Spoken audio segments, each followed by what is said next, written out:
La historia de Nehemías y la reconstrucción de los muros en Jerusalén es como, yo lo veo como una serie dramática de episodios, o como una serie de películas, part 1, part 2, part 3, ¿verdad? Parte 1, parte 2.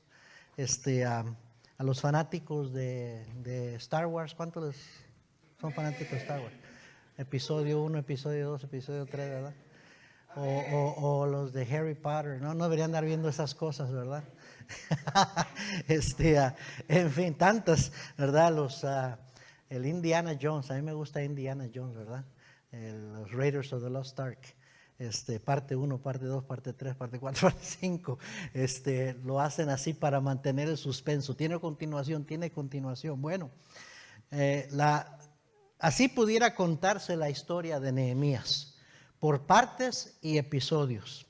La Biblia no es aburrida, todo lo contrario, está llena de drama y de suspenso y de batallas y de victorias increíbles, también de derrotas y de caídas grandes, pero como Dios es bueno en siempre levantar al caído. Amén, hermanos. Y así quise presentarles mi primer mensaje de este año. Un mensaje que es mi deseo sea un mensaje de visión, no solo para el 2026 como les leía en el boletín, sino para posiblemente los futuros 3, 5, 7, 10 años y más allá. No sabemos cuándo va a acabar la historia. La historia de la iglesia termina cuando Cristo, aquí en la tierra, termina cuando Cristo viene por su iglesia y nos lleva a su presencia, amén. Y ya entramos a la eternidad. Entonces no sabemos cuánto tiempo nos queda, pero mira qué interesante ha sido. Por lo menos la historia de nuestra iglesia, amén. Y Dios no ha acabado. Y bueno, así es como se desarrolla la historia en el libro de Nehemías.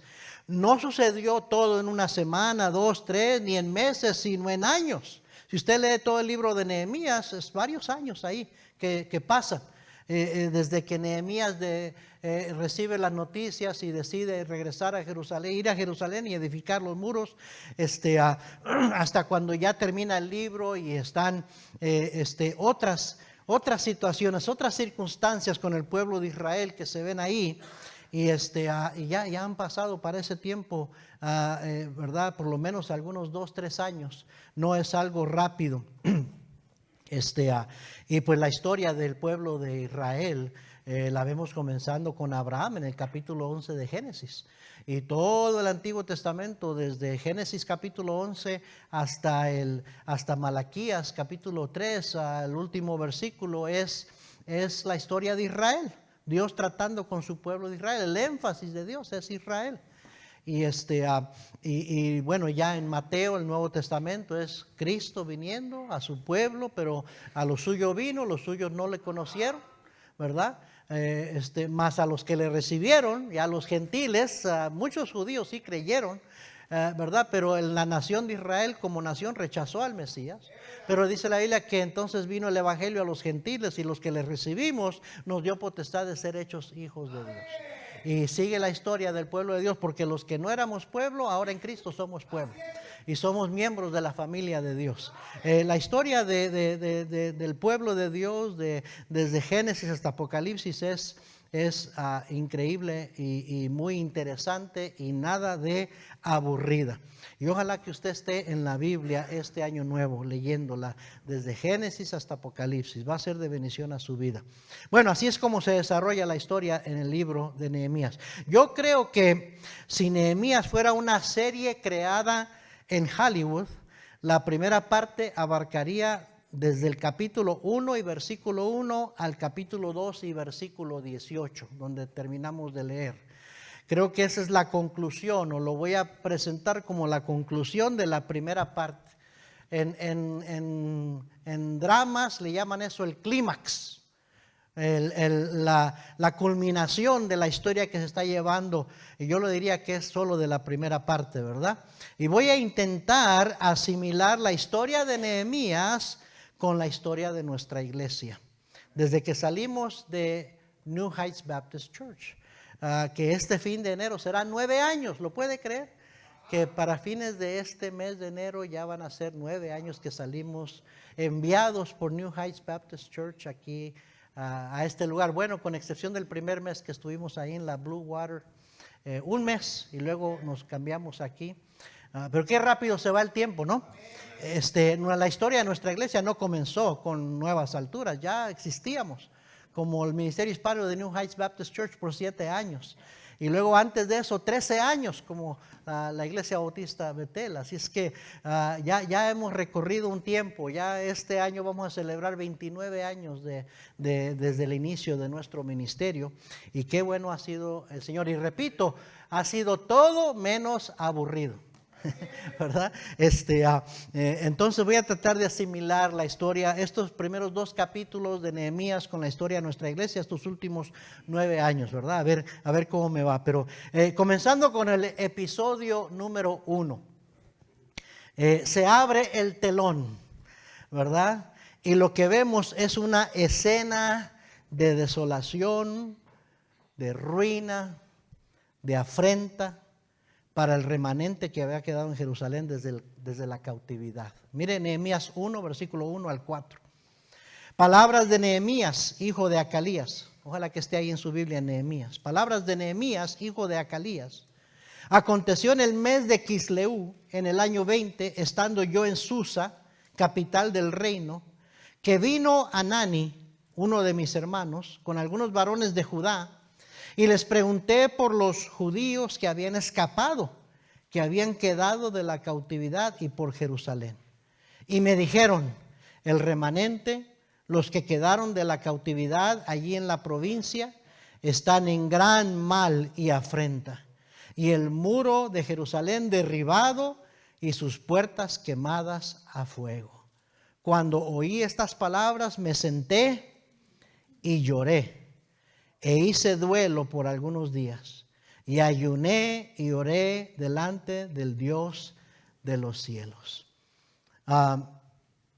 Nehemías, quien vivía en la opulencia, se pudiera decir, del palacio del rey Artajerjes, se llenó de tristeza y hasta cierto punto un sentir de impotencia, de incapacidad, al oír la condición de su pueblo, de sus parientes, de sus compatriotas, cómo estaba Jerusalén destruida, cómo estaban en gran necesidad y afrenta, y se llenó de congoja y de tristeza, se sentía cargado, y yo creo que incapaz de poder hacer algo. ¿Qué podía hacer él? Él estaba tan lejos y estaba en el palacio del rey, viviendo con todas las comodidades. Era un esclavo, pero estaba comiendo y bebiendo de la mesa del rey y vistiendo de lo mejor.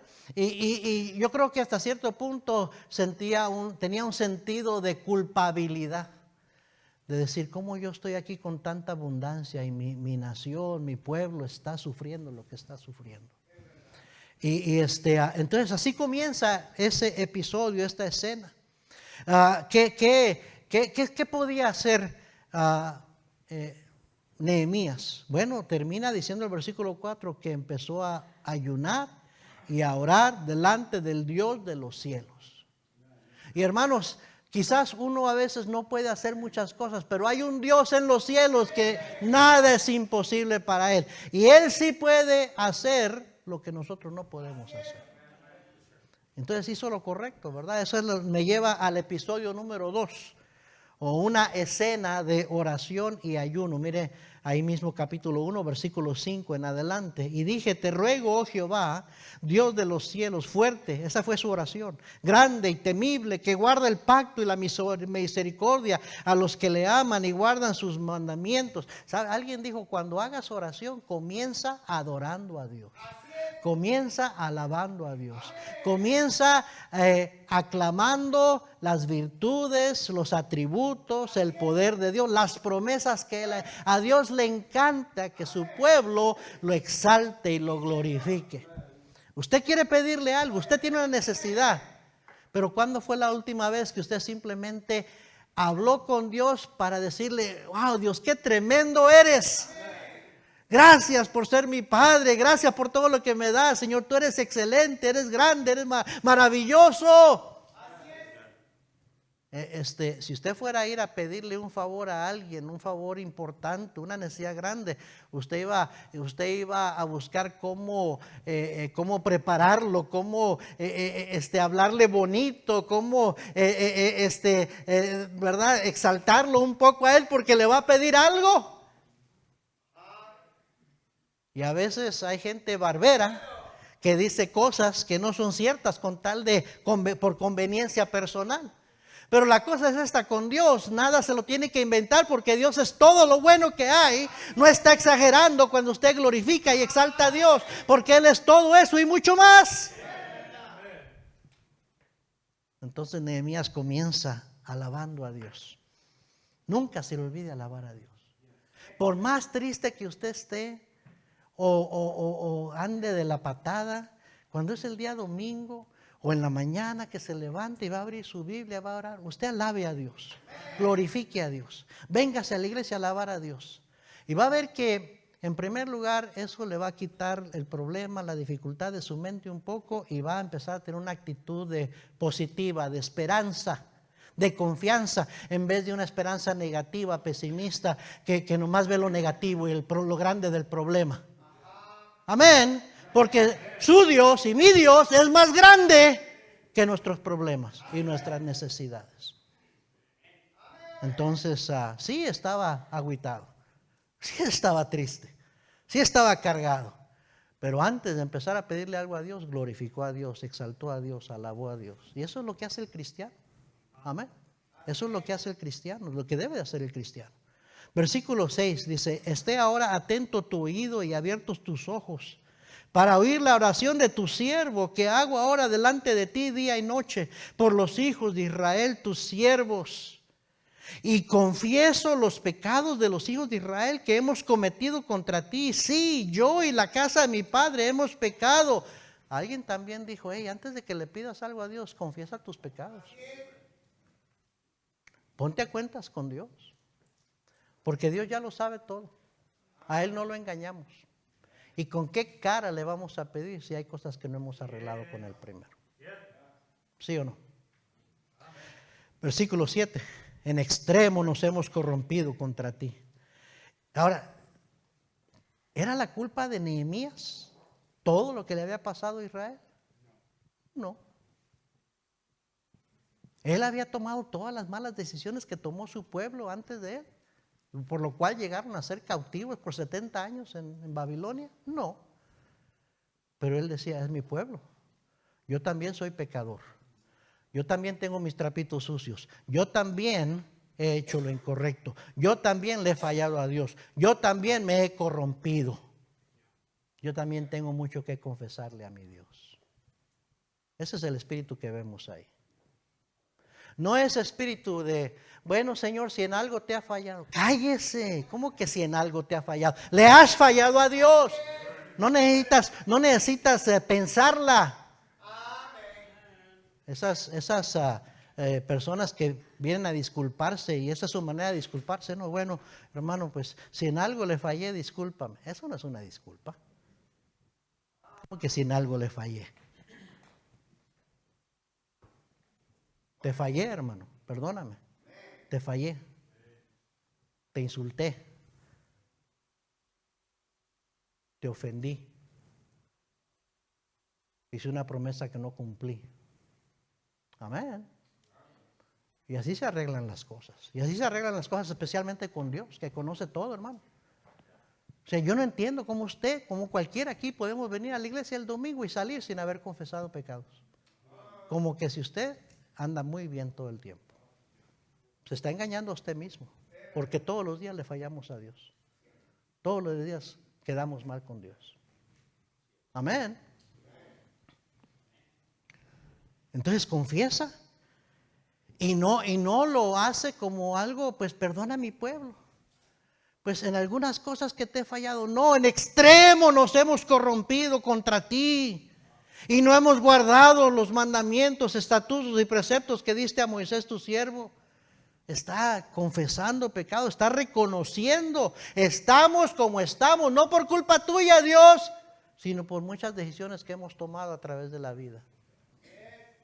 Versículo 8, acuérdate ahora de la palabra que diste a Moisés tu siervo, diciendo, si vosotros pecareis, yo os dispersaré por los pueblos, pero si os volviereis a mí y guardareis mis mandamientos y los pusiereis por obra, aunque vuestra dispersión fuere hasta el extremo de los cielos, de ahí os recogeré y os traeré al lugar que escogí para hacer habitar allí mi nombre. Está citando la escritura de lo que Dios había dicho en el pasado.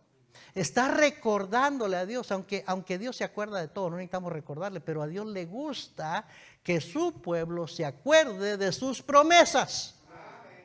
Entonces Él está recordando y está citando allí a Deuteronomio 30, del 1 al 5, el Levítico 26, 33. Está citando lo que decía la palabra del Señor. Es cierto que nos hemos corrompido, es cierto que estamos cosechando lo que sembramos, pero que acuérdate, tú dijiste que si nos olvidáramos de ti, pero si nos arrepentíamos y te buscáramos, que tú volverías a sacarnos de donde estábamos. Señor, tú lo has prometido. Otra cosa que oí decir, ¿verdad?, de un predicador: cuando ores, comienza alabando a Dios, dándole gracias a Dios, exaltando al Señor. Segundo, confiesa de tus pecados, arregla lo que está mal en tu vida primero antes de que le pidas algo al Señor. Tercero, acuérdate de las promesas de Dios y díselas al Señor. ¿Sabe lo que eso le dice al Señor? Que su palabra está en su corazón, que usted no es olvidadizo de la palabra de Dios, que la tiene siempre presente en su vida. Eso es lo que le dice a Dios, con recordarle a Él sus promesas. Amén. Y entonces dice, versículo 10, ellos pues son tus siervos y tu pueblo, los cuales redimiste con tu gran poder y con tu mano poderosa. Te ruego, oh Jehová, y está a punto de empezar a pedir.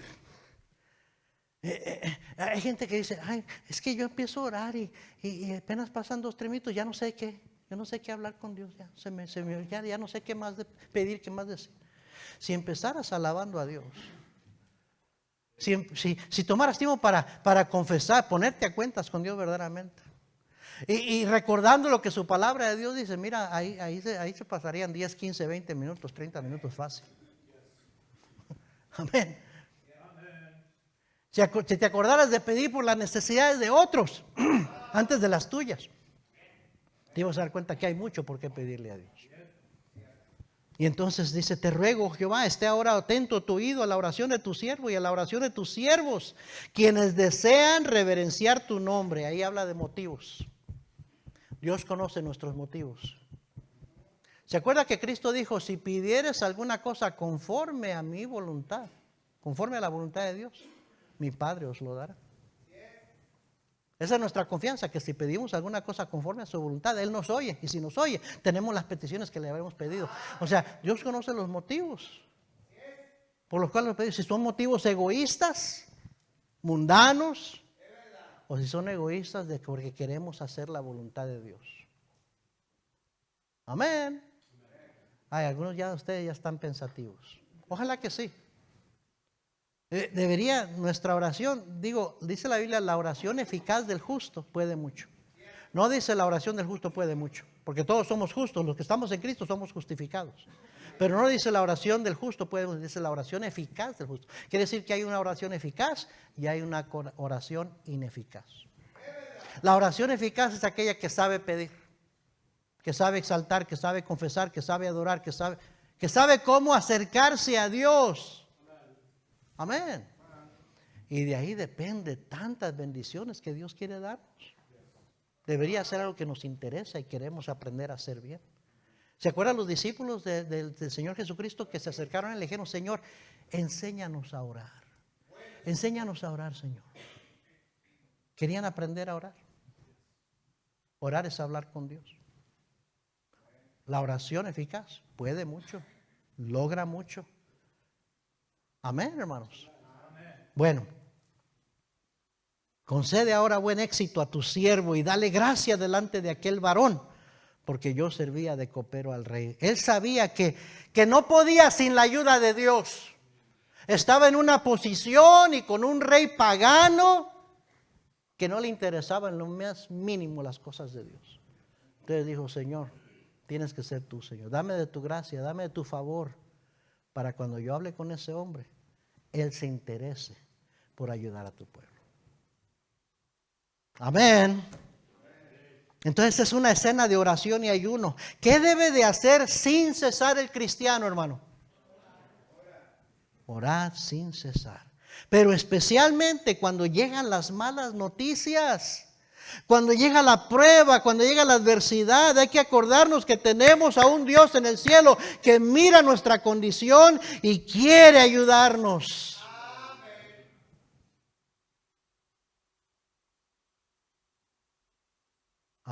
Santiago dijo, no tenemos porque no pedimos. Jesús dijo, pedid y se os dará.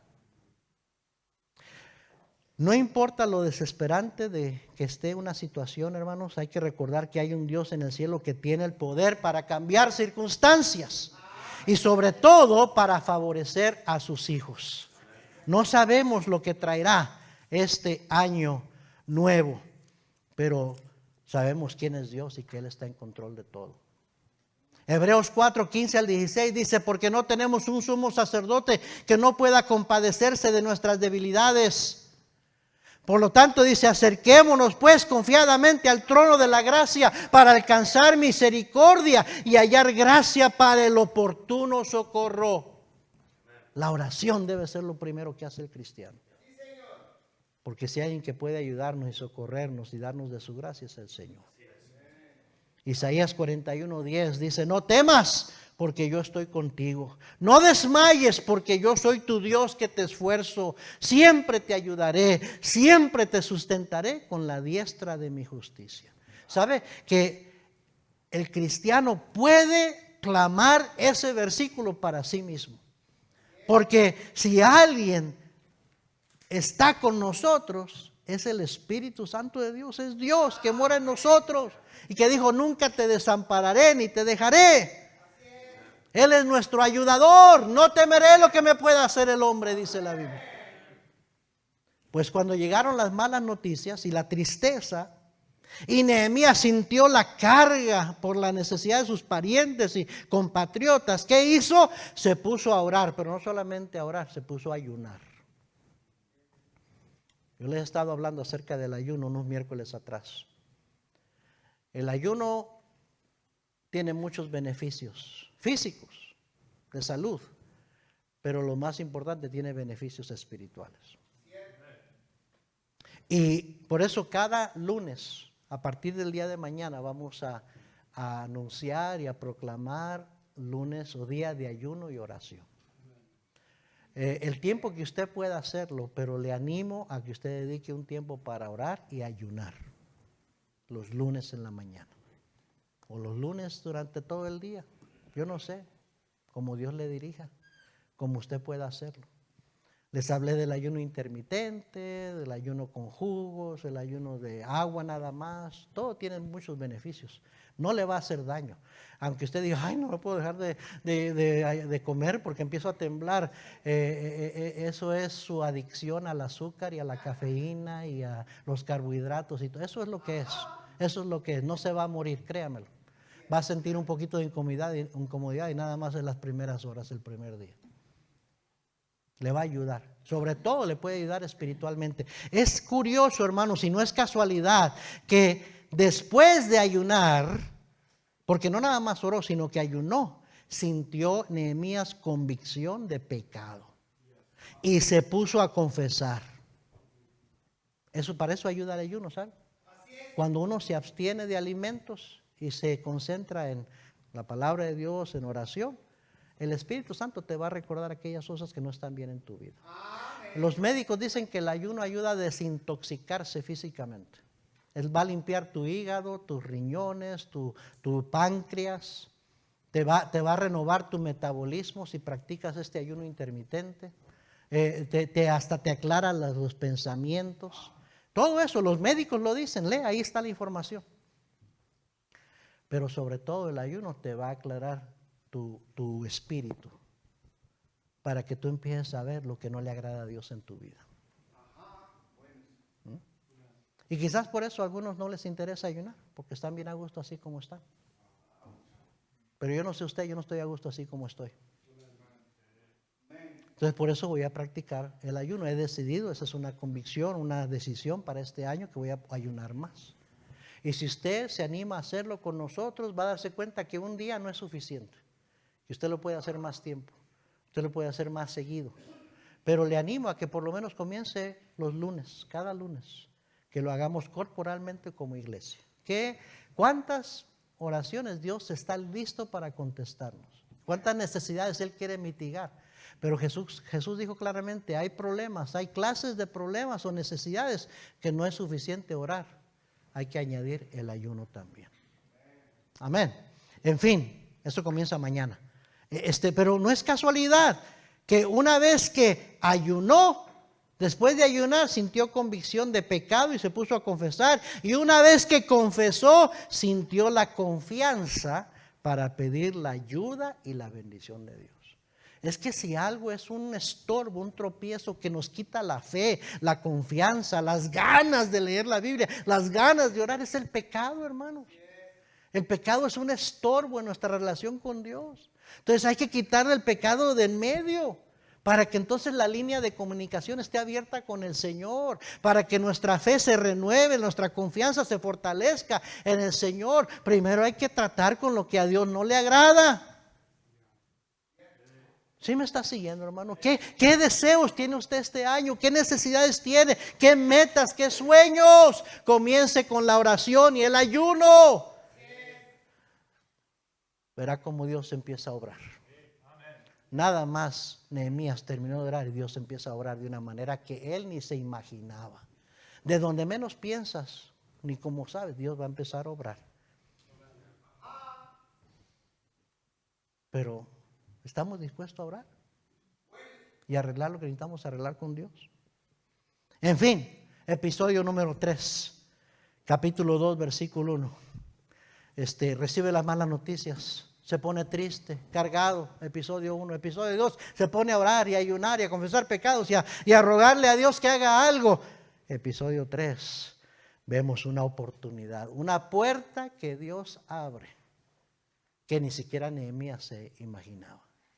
Mire capítulo 2, versículo 1 de Nehemías. Sucedió en el mes de Nisán, en el año 20 del rey Artajerjes, que estando ya el vino delante de él, tomé el vino y lo servía al rey. Y como ya yo no había estado antes triste en su presencia, me dijo el rey: ¿por qué está triste tu rostro? Pues no estás enfermo, no es esto sino quebranto de corazón. Entonces temí en gran manera. Y la razón que temió es porque los reyes de ese imperio eran tan picky, tan delicados, que si un siervo de ellos se acercaba triste, no alegre, no sonriente, lo mandaba a matar. Así nomás, porque no quería nadie que anduviera triste que se acercara a servirle a él. Entonces tuvo miedo Nehemías, porque ya conocía al rey. Versículo 3, pero acuérdense que Nehemías ya había orado. Ya había orado. Y cuando ya hemos orado, y sobre todo si ayunamos y le hemos pedido el favor a Dios, la ayuda de Dios, ya podemos acercarnos confiadamente a dar el siguiente paso, a enfrentar la situación que hay que enfrentar con confianza, porque ya oré, ya le traje a Dios mi necesidad. Amén. Dice versículo 3: y dije al rey: para siempre viva el rey. ¿Cómo no estará triste mi rostro cuando la ciudad, casa de los sepulcros de mis padres, está desierta y sus puertas consumidas por el fuego? Me dijo el rey, y miren más esta pregunta: ¿qué cosa pides? Entonces oré al Dios de los cielos. Yo creo que fue una de esas oraciones relámpago en la mente. No tuvo tiempo para ir a apartarse por ahí a un cuarto y ponerse de rodillas. Ya había orado, pero ahora el rey le está diciendo: ¿qué cosa pides? Y dice: ay, Señor, ok, voy a pedir, Señor, pero ahora confiando en que tú vas a obrar en el corazón de este hombre, voy a pedir. Vemos esa oportunidad, una puerta abierta de parte de Dios. Mire conmigo Hechos, deje una marca en Nehemías, Hechos capítulo 16. Deme 10 minutitos, hermanos, y termino y nos vamos, ok, pero preste atención, no se distraiga. Hechos 16, versículo 6. Y atravesando Frigia y la provincia de Galacia, les fue prohibido por el Espíritu Santo hablar la palabra en Asia. Y cuando llegaron a Misia, intentaron ir a Bitinia, pero el Espíritu no se lo permitió. Y escuchen, hermanos, la vida cristiana que anda en comunión con Dios percibe cuando Dios dice no, cuando Dios cierra una puerta. Pero tiene que estar en sintonía con el Señor. Tiene que importarle la voluntad de Dios. Porque el que no le importa, el que anda en la carne, no percibe cuando Dios cierra una puerta. Sigue de necio en su camino. Esto lo quiero yo. Esto lo voy a hacer yo. Esto ya lo decidí yo. Y a lo mejor Dios está diciéndote, hey, no quiero que vayas por allá. No quiero que hagas eso. Yo tengo otros planes. Tienes que andar sensible para poder oír la voz del Espíritu Santo hablándote a tu corazón. ¿Sí me estás siguiendo? Y aquí Pablo y Silas están tratando de llegar y están haciendo la obra del Señor, pero el Espíritu le dice, no, aquí no, no, aquí no. Se los prohibió. Ahora yo no creo que el Espíritu Santo agarró un garrote y les pegó en la cabeza, que no. Yo no creo que el Espíritu Santo se les apareció y se les bloqueó el camino. Pero ahí dice, usa la palabra prohibió. El cristiano debe de saber cuando Dios está diciendo no. El cristiano carnal, necio, no toma en cuenta, ni oye, ni percibe cuando Dios le está diciendo no. Ahora, tengo que explicarle, hermano, qué pasa cuando Dios dice no y usted sigue de necio que sí. ¿Tengo que explicarle? ¿O creo que todos tenemos suficiente discernimiento para saber que no nos va a ir muy bien? Por eso que es importante saber percibir cuando Dios dice que no. Amén. Por eso cada paso que da el cristiano debería de orar mucho, esperar en Dios, buscar confirmación antes de dar el siguiente paso. Porque ¿qué tal si Dios no quiere? Usted se puede estar metiendo en un lío que después no va a saber cómo hacerle para salir de él, lamentándose. ¿Alguien me está escuchando? Bueno, dice versículo 8, y pasando junto a Misia descendieron a Troas, y se le mostró a Pablo una visión de noche. Un varón macedonio estaba en pie rogándole y diciendo, pasa a Macedonia y ayúdanos. Cuando vio la visión, enseguida procuramos partir para Macedonia, dando por cierto, fíjese, dando por cierto que Dios nos llamaba para que les anunciásemos el evangelio. Una vez que hubo una visión clara de lo que Dios quería que hicieran, dice, no, Pablo supo discernir y decir, esto es Dios que me está diciendo que vaya allá, que haga esto. Y entonces empezaron a ir en aquel camino. Dios no nos va a hablar con una voz audible, hermanos. Y yo no soy muy creedor en esto de sueños. Porque muchos por esto de que tuvieron un sueño, tuvieron una visión, hacen algo contrario a lo que la Biblia dice claramente. Ahora Dios ya nos ha dado toda su revelación, aquí está en la palabra. Dios ya nos da nuevas revelaciones. Ahora, gente ha tenido experiencias personales y juran que en esa experiencia que sintieron que Dios les habló y vieron, ok, está bien, yo no voy a negar una experiencia que tuvieron, pero más vale que te aseguras que esa experiencia, que esa visión, ese sueño, lo que sea que dices que te pasó, no va a ir en contra de lo que Dios, la voluntad revelada de Dios dice. No voy a ser como ese predicador, ese pastor viejito que le dijo a la muchacha de 18 años, 19 años en su iglesia, Dios me dijo en sueños anoche, ¿verdad? Porque el pastor ya tenía años de ser viudo, que tú fueras mi esposa. Unos pastorcitos pentecostales, ¿verdad? Dios me habló en sueños anoche que te casaras conmigo. Y la muchacha muy sabia le dijo, pero a Dios no me reveló nada, pastor. Así es que, no, nomás no. Pero algunos salen con esas tarugadas. Perdone que lo diga así. ¿Me entiendes? No. Dios nos dice su palabra. Y cualquier cosa como Dios nos dirige, nos mueve, tiene que ser de acuerdo a su palabra. Si no, ya no es de Dios. Entonces, Pablo y sus colaboradores determinaron, Dios nos está llamando para que vayamos a Macedonia. Primero a los Corintios 16:5. Primera a los Corintios 16:5. Vaya ahí conmigo, por favor.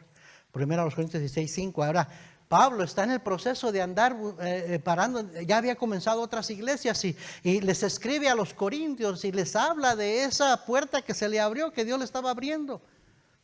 Primera a los Corintios 16, ¿qué les dije? 5, ¿verdad? Y mire conmigo ahí. Iré a vosotros, les manda a decir a los corintios. Iré a vosotros cuando haya pasado por Macedonia. Como que Pablo iba rumbo a Corinto, pero ahora que tuvo ese sueño, esa visión y Dios le confirma que tiene que ir a Macedonia, le dice a los corintios, iré a verlos a vosotros, iré a vosotros cuando haya pasado por Macedonia. Pues por Macedonia tengo que pasar. Y podrá ser que me quede con vosotros o aún pase el invierno para que vosotros me encaminéis a donde haya de ir. Pero no quiero veros ahora de paso, pues espero estar con vosotros algún tiempo, si el Señor lo permite. Pero estaré en Éfeso hasta Pentecostés. Porque, miren el versículo 9, porque se me ha abierto puerta, ¿qué? Grande y eficaz. Y muchos son los adversarios.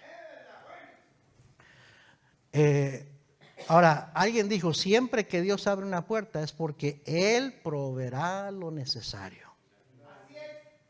Esa puerta abierta que se le reveló a Pablo era una visión de hacer la voluntad de Dios.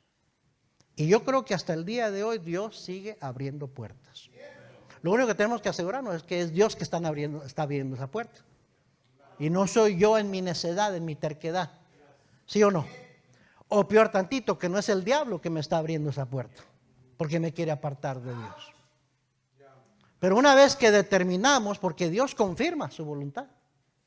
Y entonces la Biblia dice, fiel es el que os llama, el cual también lo hará. Cuando Dios abre la puerta, Él provee, Él guía, Él confirma de que eso es su voluntad y que hay que entrar por esa puerta, hay que agarrar esa oportunidad.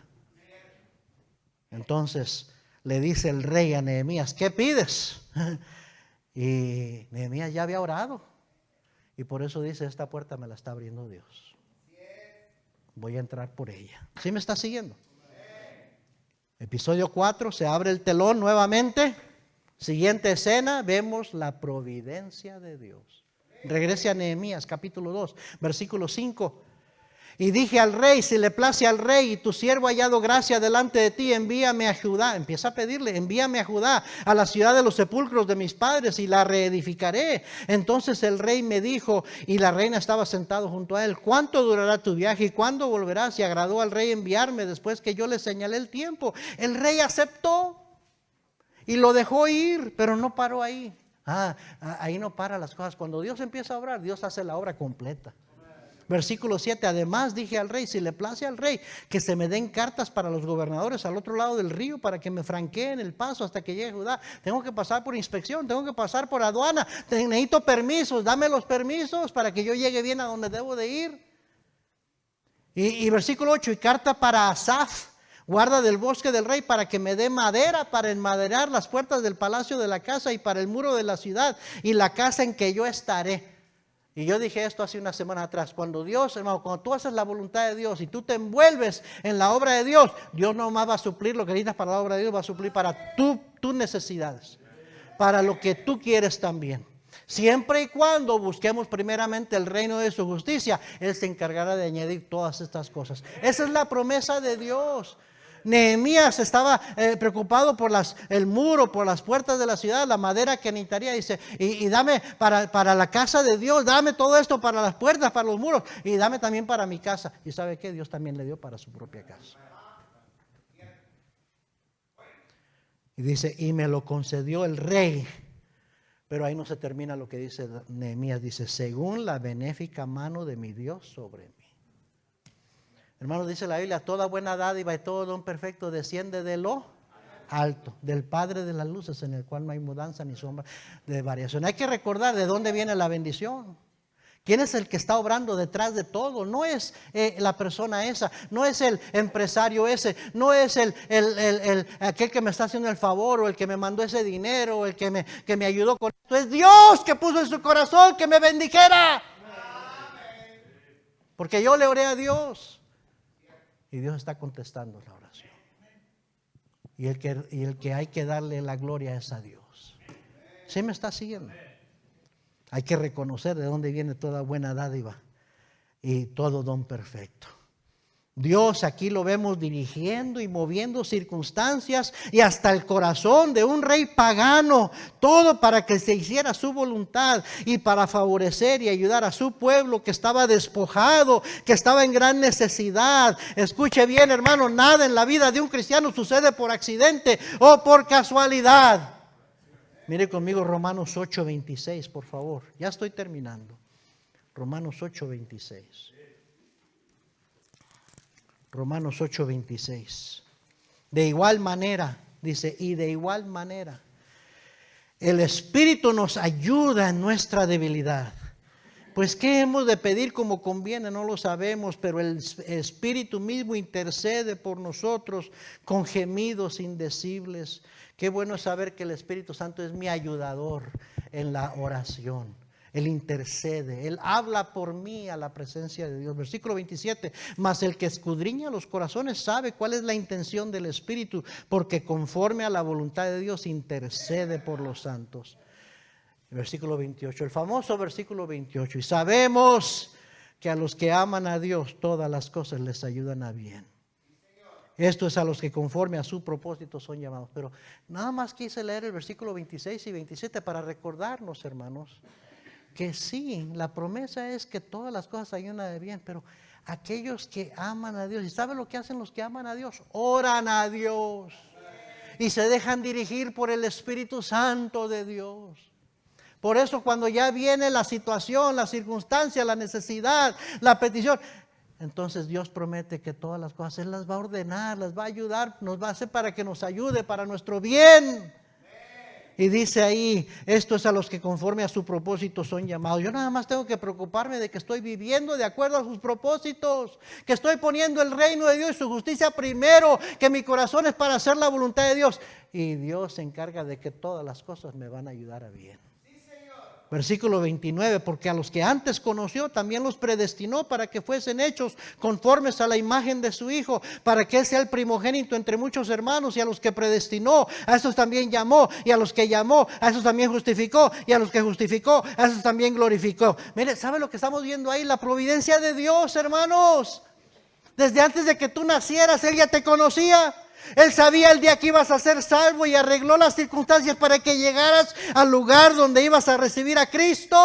Amén. Y Él entonces ya preparó un camino para que tú siguieras, para que fueras conformado a la imagen de su Hijo. Y termina diciendo el versículo 31, ¿qué pues diremos a esto? Si Dios es por nosotros, ¿quién contra nosotros? Él es el que ha venido guiando mis pasos, es el que me ha sacado por esta circunstancia, por esta situación. Todo lo ha encaminado para mi bien. Y me doy cuenta de esta cosa, que nunca he estado solo. Yo fui salvo a los 23 años, ya por cumplir 24 años. Y el Señor ya andaba detrás de mí, desde mi adolescencia, desde mi niñez y mi adolescencia. Yo fui el necio que no quería, que no dejaba que el Señor me alcanzara.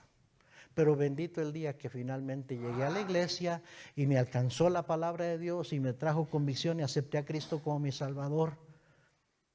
Y después de ser salvo y de ir creciendo en la fe, me acuerdo de oraciones de mi abuelita, me acuerdo del primo que me invitaba a la iglesia. Me acuerdo de los obreros de ruta de autobús que venían a tocar la puerta de nuestro apartamento y nos invitaban y mis hermanitos iban. Yo fui una que otra vez. Y yo digo, desde entonces el Señor quería algo conmigo. Desde entonces el Señor me andaba buscando. ¿Por qué me tardé tanto en contestar a la voz del Señor? ¿Por qué me tardé tanto para venir a Cristo? Pero el Señor ya estaba obrando. Él ya me estaba guiando. Mi vida no era desconocida para Él. No hay casualidades, no hay suerte, no hay que el destino, hermanos. Es la providencia de Dios que nos va moviendo hacia donde Él quiere llevarnos. Y termina por eso Pablo diciendo, si Dios es por nosotros, ¿quién contra nosotros? Él está en control. Él nada más te va a dejar ir, hermano, hasta donde Él quiera. Él preferiría que tú le buscaras para que Él te ayudara, para que no tuvieras que andarlo haciendo solo. Pero si tiene que usar circunstancias, accidentes, pérdida de trabajos, pérdida de salud. Él va a usar lo que tenga que usar para traerte a donde Él quiere traerte. Hay un dicho que dice, mejor es por las buenas que por las malas. ¿Sí o no? ¿Está conmigo, hermano? La providencia de Dios siempre ha estado presente en nuestras vidas y en nuestra iglesia. En nuestra iglesia. Nosotros pensábamos que nos íbamos a quedar allá en la Charleston y la Bell. Ahí se nos había dicho que estos lugares iban a ser nuestros un día, pero no era la voluntad de Dios. Y me acuerdo cuando salimos desesperados de ahí buscando dónde meternos y no hallábamos, pero se nos abrió puerta por el Señor para hacernos miembros de New Heights Baptist Church.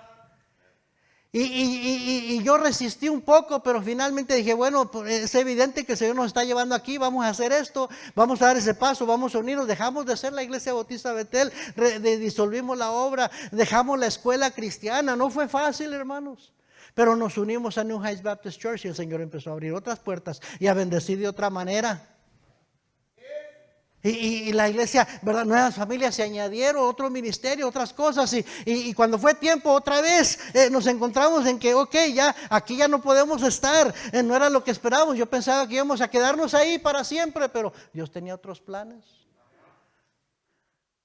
Y de repente salimos enviados de New Heights, vinimos aquí. Llegamos a ese lugarcito, rentamos por un mes. Pensábamos, estábamos pintando, arreglando, limpiando, pensando que ahí nos íbamos a quedar por un tiempo. El Señor tenía otros planes. Llegamos aquí y a trabajar y a servir y a ganar almas y a arreglar y a limpiar y mejorar y sin saber lo que nos esperaba. Y en marzo del 2024 nos dicen, ok, ya aquí están las escrituras, los papeles de la propiedad. Y ahora somos dueños, pero también no sabíamos qué iba a pasar con ser dueños y los desafíos y las necesidades. Y ahora estamos enfrentando otra puerta que Dios nos está abriendo para ya no estar a gusto aquí en este lugar, sino empezar a pensar en la futura construcción.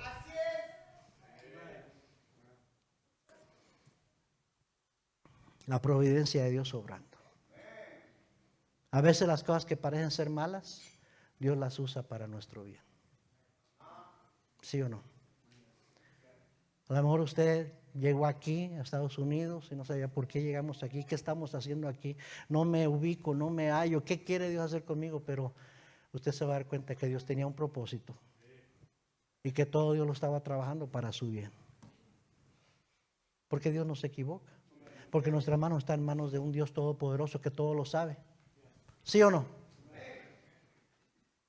Episodio número 4, no, número 5. Vemos el conflicto, ya estoy en la recta final. Versículo 10, Nehemías 2:10. Pero oyéndolo Sanballat horonita y Tobías el siervo amonita, les disgustó en extremo que viniese alguno para procurar el bien de los hijos de Israel. ¿De dónde salió este Sanballat y Tobías? ¿Y qué les importaba a ellos? Lo que Dios quería hacer con su pueblo. Ni judíos eran. Pero oiga bien, hermanos, aquí vemos el conflicto, la oposición. Siempre que Dios comienza a hacer algo, habrá aquellos que no les gustará, que criticarán, hasta se opondrán tratando de hacer escarnio, desanimar, últimamente de detener lo que Dios está haciendo en la vida de un hijo suyo. Y les vuelvo a repetir, hermanos, que en los tiempos de Nehemías la obra eran los muros. La obra de Dios era edificar los muros. En los tiempos presentes, nuevo testamentario, los tiempos de la iglesia, la obra de Dios, lo que se está edificando somos usted y yo. Amén. Pero siempre habrá gente, a veces hasta gente conocida y familiares, que no les va a gustar. Que no les va a gustar. Les dije que íbamos a recoger una ofrenda especial hoy, ¿verdad? Que no se me olvide al final recogerla. Para los hermanos Martínez. Ya están en Rosarito este fin de semana. Y según lo que entiendo es que ya están buscando un lugar para rentar ahí, en Rosarito. Ya se despertaron algunos de ustedes. El chisme. Y hace unos meses fue apenas que se fueron a Guerrero Negro. La familia les dijo, vénganse, aquí les ayudamos. Aquí hay una casa que pueden usar sin pagar renta. Ahí hay una iglesia donde pueden ir. Y sí, evidentemente era una iglesia bautista de buenas convicciones, pero no era lo que pensaban los hermanos. Y definitivamente estar cerca de la familia, arrimados con la familia, no eran lo que esperaban. Y las últimas noticias que recibimos de ellos es, ya tronó la bomba, ya nos corrieron. Surprise, surprise. Excepto que no es sorpresa. Nosotros le dijimos a los hermanos, eso es lo que pasa con un cristiano cuando quiere vivir para el Señor y se va y se junta con la familia. La primera oposición que va a encontrar es de parte de la familia. Y la hermana Dulce le estaba diciendo a mi esposa, todo lo que hacíamos les parecía mal. Todo criticaban, cómo creamos a nuestros hijos, que no salimos de la iglesia, que Siempre que quieras vivir para el Señor y hacer algo para Cristo, va a haber oposición. Y yo digo, pues qué bueno que se muevan a Rosarito. Es el primer consejo que yo les di, no se vayan con la familia. Tú piensas que puedes ser un buen cristiano y andar en yugo con Cristo y en yugo con la familia, estás bien equivocado. Estás bien equivocado. No sucede así. Lo que Dios ha hecho en tu vida, las convicciones que tienes, las decisiones que tomas ahora, ellos piensan muy diferente a ti. No son tus enemigos, no son nuestros amigos, son nuestros familiares, les amamos, queremos que sean salvos, queremos que ellos también conozcan a Cristo, se acerquen a Dios, que Dios haga algo en sus vidas. Pero mientras eso sucede, hay que tener mucho cuidado de aplicar separación. Porque si no van a terminar siendo un tropiezo para tú querer caminar con el Señor.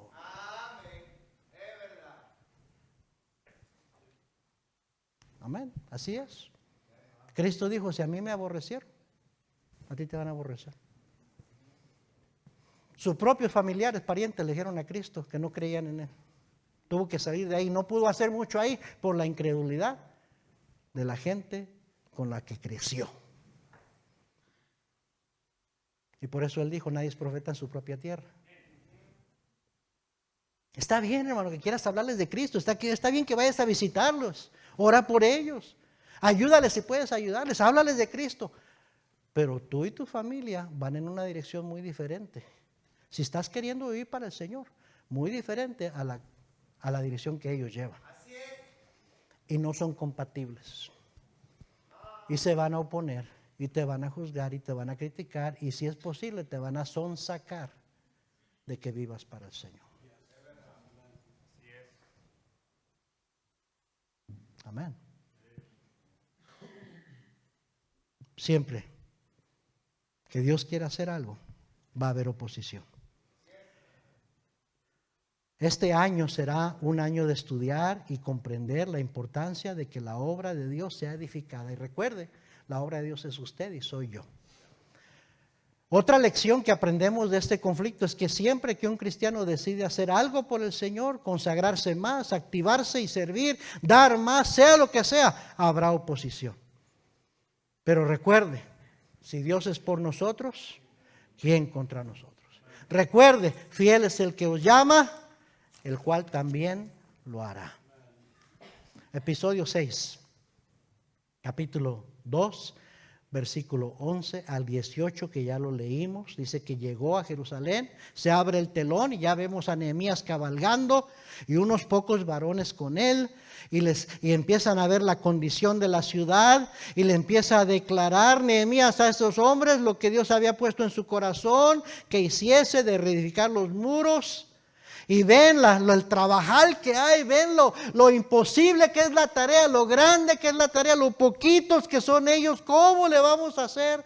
Pero termina diciéndole a Nehemías, miren cómo la buena mano de mi Dios, la benéfica mano de Dios ha estado conmigo y movió el corazón del rey para darme permiso, me dio permisos para pasar, me dio el material que necesito, aquí estamos, ¿qué vamos a hacer? Dios está abriendo esta puerta, inconfundiblemente es la mano de Dios trayéndonos a este momento. ¿Qué vamos a hacer? Nehemías tenía la visión y tenía las evidencias que Dios estaba detrás de todo, pero él no podía hacerlo solo. Necesitaba a algunos que estuvieran convencidos como él y determinados como él de que esto era la voluntad de Dios. Entonces llegamos al gran final, al gran clímax de este drama que se está desarrollando, el episodio número 7, la respuesta de esos pocos hombres y compañeros, compatriotas, hermanos judíos. Dice el versículo 18, la última parte, y dijeron, esta fue la respuesta: levantémonos y edifiquemos. Así esforzaron sus manos para bien. Hubo una decisión. Así termina la historia, pero solo la primera parte, porque ahí no termina toda la historia de Nehemías. Pero terminó esta parte donde tenía que hacerse la decisión. ¿Sí me está siguiendo? Donde tenía que haber la disposición: levantémonos y edifiquemos. Ahora, ¿era nada más el principio? Iban a enfrentar muchos desafíos y contratiempos y necesidades, pero ya por lo menos tenían la disposición: levantémonos y edifiquemos. Y termina esa la primera parte de la película de una manera aquí arriba, en victoria, con optimismo, con fe, con el deseo. Y hermanos, al final del libro, ya cuando lo leemos, vemos que se hizo la obra. Dios proveyó. Se logró terminar el muro. Se logró hacer todo lo que Dios puso en el corazón de Nehemías que se hiciera. Nehemías nada más tuvo que estar dispuesto a decir: ok, Señor, por fe, ahí vamos. Ahí vamos, Señor. Es la visión que me has dado. Vamos a hacerlo. La compartió con esos pocos hombres con él. Y esos hombres dijeron: estamos contigo, Nehemías. Levantémonos y edifiquemos. Y lo demás es historia. ¿Cómo va a terminar todo esto, este lema para este año? ¿Hasta dónde vamos a llegar? Solo Dios sabe. Pero ahorita, en este momento, en este final de este primer servicio del año 2026, ¿sabe cuál es mi oración? Que usted conteste como ese pueblo contestó: levantémonos y edifiquemos. Yo no lo puedo hacer solo, hermano. Dios quiere usarnos a todos. Ahí está nuestra iglesia ahorita, allí, en el versículo 18, en el episodio 7. Hemos pasado por los tiempos de necesidad, de afrenta, donde no hemos tenido nada nuestro, donde hemos perdido un lugar y otro lugar, pero hasta aquí nos ha traído el Señor, hasta aquí nos ha ayudado el Señor. Hemos orado, hemos ayunado en ocasiones y hemos esperado en que Dios nos guíe, nos provea, nos favorezca, y el Señor siempre nos ha proveído y nos ha favorecido. Hemos visto las puertas que Dios ha abierto, la providencia de Dios, y a veces no hemos estado muy seguros: lo tomaremos, lo haremos, iremos o no, pero Dios se ha mostrado fiel y hemos tratado de entrar por esas puertas que Dios ha abierto, y ya estamos a donde estamos ahorita, porque creo yo, hemos entrado por esas puertas grandes y eficaces que Dios nos ha abierto. Hemos visto oposición, adversidad, sí, a través de los años. Ahorita estamos en el momento de proponerles, de proposición, donde yo estoy compartiendo la visión, y es un tiempo de prueba y decisión. Y solo estoy esperando que si esto es del Señor, Él va a poner en sus corazones el decir: pastor, levantémonos y edifiquemos. ¿Qué dicen ustedes, hermanos? Si usted está aquí y no es cristiano, la oportunidad, la puerta abierta para usted es Cristo. Es Cristo. Esa es la primera puerta por la que usted tiene que entrar. Cristo es la puerta de las ovejas. Entonces, si usted no es salvo, usted necesita entrar por esa puerta. Cristo le ofrece salvación, vida eterna. Pero usted necesita entrar por Cristo. Cristo dijo: yo soy el camino, la verdad y la vida. Nadie viene al Padre sino por mí. Si usted está aquí y no se ha bautizado, la puerta abierta es su decisión de seguir a Cristo, empezar a obedecer a Cristo, identificándose con Él. Si usted se congrega aquí pero aún no se ha hecho miembro de esta iglesia, la puerta abierta es ser parte de esta familia espiritual y hacer un compromiso con Dios. Porque Dios es un Dios de compromisos. Y Él quiere que el cristiano también se comprometa. Si usted no se ha comprometido, no ha estado muy consagrado, muy entregado a las cosas del Señor, Él quiere que el 2026 usted entre por la puerta de consagración, de entrega, de ponerse en serio en las cosas del Señor. Para que Él entonces empiece a obrar como solamente Él puede obrar en su vida y en sus necesidades. Vamos a orar todos ojos cerrados.